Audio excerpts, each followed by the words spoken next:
Muchas gracias, buenas tardes. Soy Manuel Cota, senador de la República, presidente de la Comisión de Agricultura y Ganadería y presidente de la Confederación Nacional Campesina. Por los cargos podrán observar, me corresponde a las tres más importantes, que es la actividad agropecuaria en nuestro país, desde el Senado y la organización.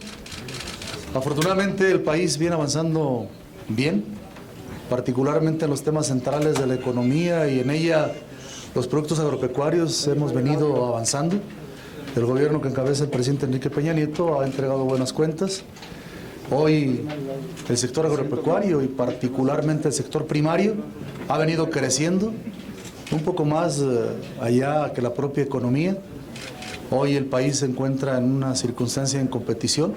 Nos encontramos en breves meses para entrar a un tema central que es el TPP, el Tratado Transpacífico, y desde luego en lo cotidiano dentro del país están sucediendo muchas cosas. Unas de ellas interesantes, en donde los medios de comunicación han llevado a cabo un importante rol.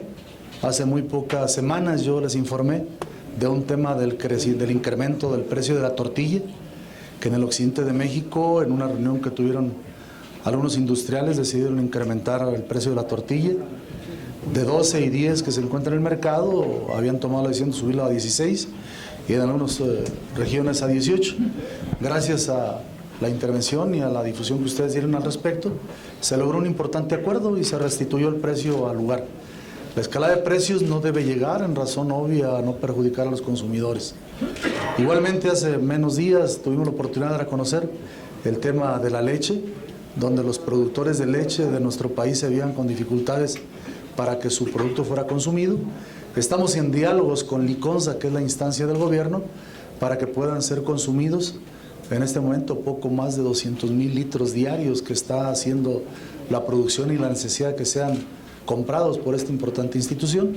Hemos dialogado con la Sedesol para que efectivamente en el programa contra el hambre los productos mexicanos tengan prevalencia en razón a su consumo y con ello apoyar un tema central que es los productores de México.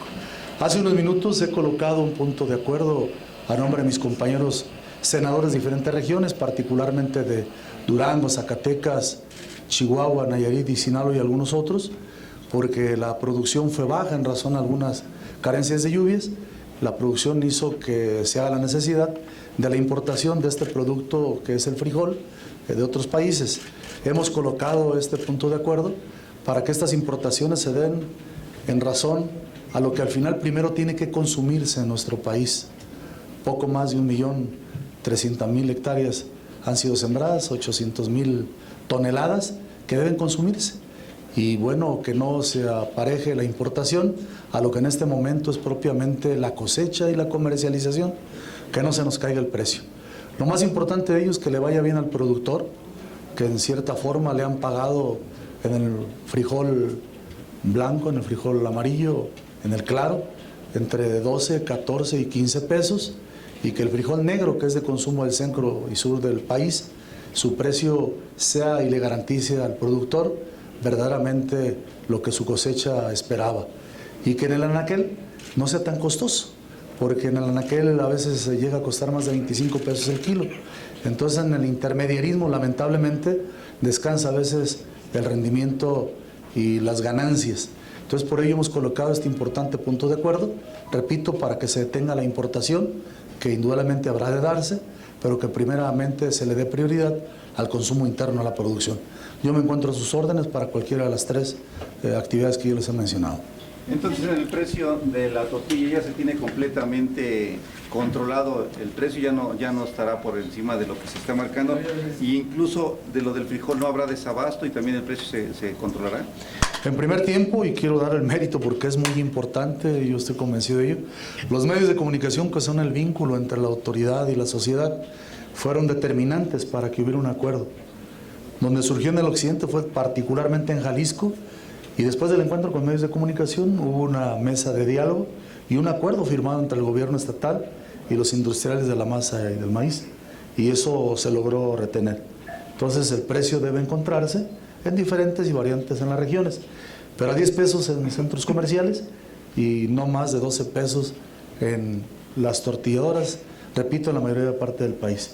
El tema del frijol, desde luego tenemos que generar el abasto y la Secretaría de Economía lo tiene que garantizar.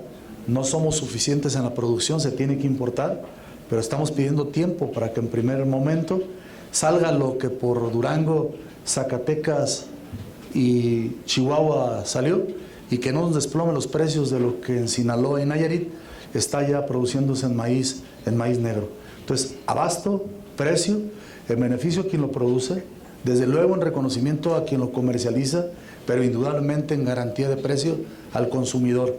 Que no sea el tema ni del dólar y algunos otros temas del orden de la economía para que sea pretexto para incrementar precios de granos básicos de la economía del mexicano.